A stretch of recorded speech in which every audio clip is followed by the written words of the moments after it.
Good morning all of you. देखते हैं class 9 का बायोलॉजी का काम आगे रिज्यूम करते हैं। अगला ऑर्गेनेल्स है माइटोकॉन्ड्रिया। ठीक है, ये नाम सुनते आ रहे हो। कुछ पॉइंट जैसे था known as powerhouse of cell.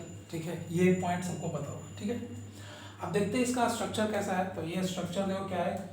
हम इसका स्ट्रक्चर के बारे में अगर हम बात करते हैं, ठीक है ना, तो एक चीज़ याद रखना है इसमें। एक अगर हम सिंपली अगर कोई सेल को अगर हम बना रहे हैं, नॉर्मल एक सेल का स्ट्रक्चर, उसमें अगर हमको माइटोकॉन्ड्रिया बनाना है, सिंपल ऐसे करके ये स्ट्रक्चर अगर तुम दे देते हो वो माइटोकॉन्ड्रिया देगा। जरूरी नहीं कि इतना इस तरीके से बनाना हो। ठीक है, तो इसका स्ट्रक्चर सिंपली हम बना सकते हैं। अगर कोई एक सेल के अंदर, जैसे मान लो कि एनिमल सेल या प्लांट सेल है, तो उसके अंदर बस क्या करना है, इस तरह का स्ट्रक्चर बनाना और यहाँ पर ऐसे, बस ये माइटोकॉन्ड्रिया हो गया। ठीक है, डिटेल में ज़्यादा नहीं जाना है।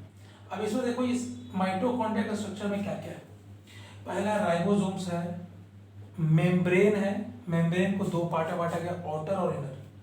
फिर डीएनए मॉलिक्यूल्स है, F1 पार्टिकल्स है, क्रिस्टे है और मैट्रिक्स है। अब एक चीज याद रखना, राइबोसोम्स से सब वाकिफ हो क्या है। ठीक है, डॉट लाइक का स्ट्रक्चर है। मेम्ब्रेन पता है, मेम्ब्रेन क्या होता है, जैसे प्लाज्मा मेम्ब्रेन है वैसे ही ऑर्गेनेल्स का भी मेम्ब्रेन होता है, वो भी एक पार्टिकल्स है, तो उसका भी एक ऑर्गेनेल्स होता है। तो इसमें डबल मेम्ब्रेन होगा ऑर्गेनेल्स है। डबल मेम्ब्रेन का मतलब एक मेम्ब्रेन ऊपर से और उसके अंदर भी एक और मेम्ब्रेन। जैसे देख लो डबल मेम्ब्रेन मतलब क्या है, उसमें एक सिंपली अगर हम बात करते हैं किसका बात करें, जैसे मान लो बहुत सारा हम लोग फ्रूट्स खाते हैं, तो एक फ्रूट्स को ऊपर से छिलका छिलते हैं, तुरंत वो खाने वाला जाता है। ठीक है, बट अगर कोई फ्रूट्स को, जैसे मान लो नारंगी को, तो उसका जो ऊपर का पील जो होता है वो मोटा होता है, यानी कि ऊपर होगा एक अंदर होगा। वैसा मेम्ब्रेन होता है डबल मेम्ब्रेन, जिसको बोलते हैं आउटर और इनर। इस चीज को क्या बोलते हैं, डबल मेम्ब्रेन। तो ऑर्गेनेल सिंगल मेम्ब्रेन का भी है और डबल मेम्ब्रेन का भी है। ठीक है, तो इसको याद रखना।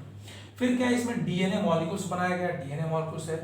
F1 पार्टिकल्स को और क्या बोलते हैं, ऑक्सीजोम बोलते हैं। ठीक है, और क्रिस्टे है जो फोल्ड है, फिंगर लाइक फोल्ड, उंगली की तरह, जो जितना भी ये सारा फोल्ड है उसको क्या बोलेंगे, क्रिस्टे बोलेंगे। ठीक है, F1 पार्टिकल को ऑक्सीजोम बोलते हैं। और इसके बीच में जो फ्लूइड होगा, अब ऑर्गेनेल्स है या फिर मान लो कोई चीज है, उसके अंदर क्या होगा, लिक्विड पार्ट, जेल पार्ट जो भी होगा, वो क्या कहलाएगा, इसके अंदर का मैट्रिक्स कहलाता है। क्या कहलाता है, मैट्रिक्स। याद रखना, डॉट लाइक स्ट्रक्चर राइबोसोम्स है, क्रिस्टे फिंगर लाइक स्ट्रक्चर, और यहाँ पर डॉट बेडेड स्ट्रक्चर है F1 पार्टिकल्स, इसको ऑक्सीजोम बोलते हैं। और यहाँ पर लिंक्ड क्रॉस की तरह है, तो वो डीएनए मॉलिक्यूल्स है।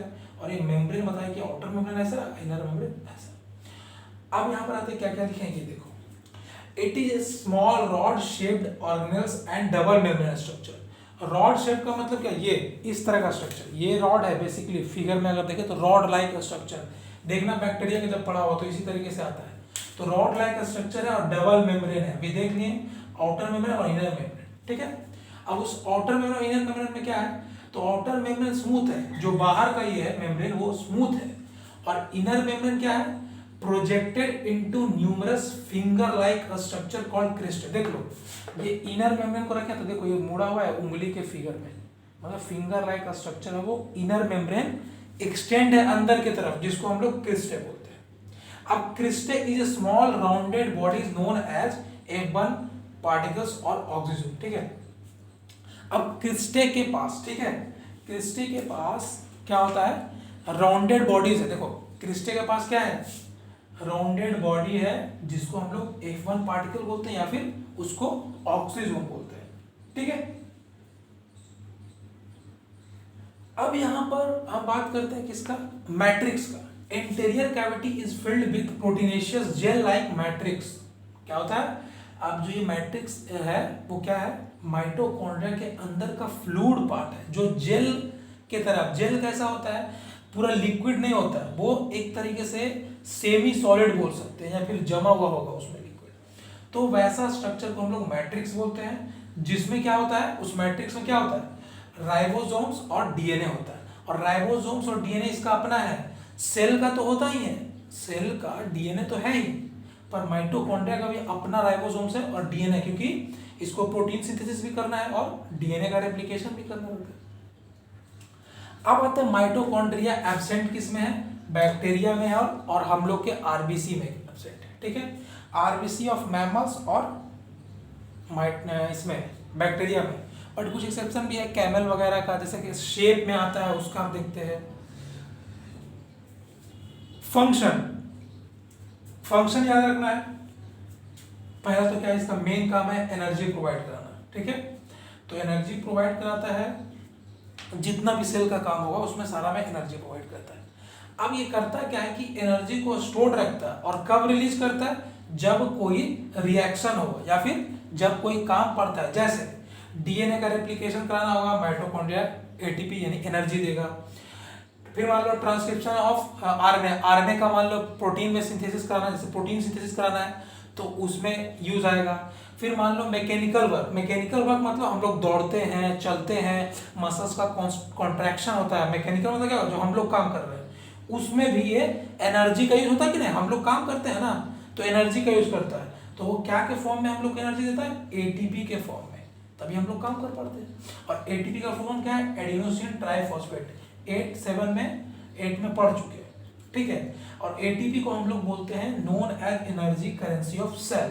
अब एनर्जी करेंसी क्या है, जैसे हम लोग कोई चीज खरीदने के लिए पैसा देते हैं, तो वैसे हम लोग को एनर्जी चाहिए तो एटीपी खर्च करना पड़ेगा, यानी पैसे से कुछ खरीदे तो एनर्जी खरीदें कैसे, तो एक एटीपी से हम लोग एनर्जी खरीदेंगे, ठीक है। तो एटीपी को खर्च करना पड़ता है हम लोग को कोई काम करने के लिए, इसीलिए इसको करेंसी बोला जाता है, ठीक है। अगला है, इसी वजह से इसको क्या बोलते हैं, पावर हाउस ऑफ सेल, ठीक है।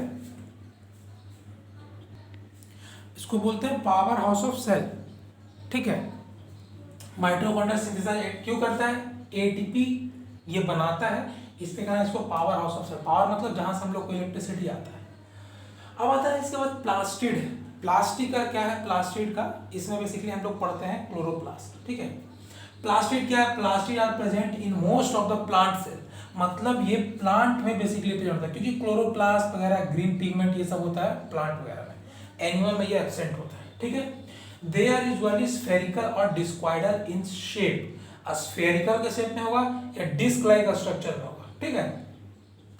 ये भी डबल मेम्ब्रेन बॉन्ड है, जैसे कि देखा ना, इस तरह से मान लो कोई एक ऑर्गेनेल है, इसके ऊपर एक और ये चीज, ये हो गया डबल मेम्ब्रेन, और ये एक हो गया सिंगल मेम्ब्रेन। ये जो अगर ऐसे सिंपल अगर बात करें तो सिंगल मेम्ब्रेन, और इसके ऊपर भी एक और आ गया तो डबल मेम्ब्रेन। तो ये भी डबल मेम्ब्रेन है जैसा कि माइटोकॉन्ड्रिया है, ठीक है। और इसके पास भी यानी कि प्लास्टिड के पास भी अपना डीएनए और राइबोसोम है, जैसा माइटोकॉन्ड्रिया के पास है। अब ये मतलब सेल का जो एक बेसिक है वो तो है नहीं, पर ये सब ऑर्गेनेल का अंदर का बात हो रहा है, तो ऑर्गेनेल का अपना डीएनए, अपना राइबोसोम्स भी है, ठीक है। अब टाइप्स कितना इसमें 3 बताया, होता तो बहुत सारा है, 3 बताया इसमें। क्रोमोप्लास्ट, क्रोमो मतलब कलर, कलर का मतलब कलर्ड प्लास्टिड होगा, बट ग्रीन कलर को छोड़ के, क्योंकि ग्रीन कलर किससे आता है, क्लोरोप्लास्ट से आता है। किससे आता है, क्लोरोप्लास्ट से, ठीक है। ग्रीन कलर क्लोरोप्लास्ट आता है, ठीक है।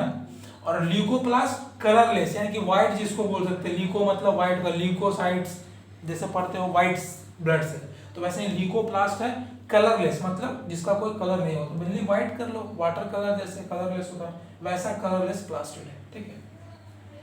अब आगे देखेंगे हम लोग क्लोरोप्लास्ट के बारे में।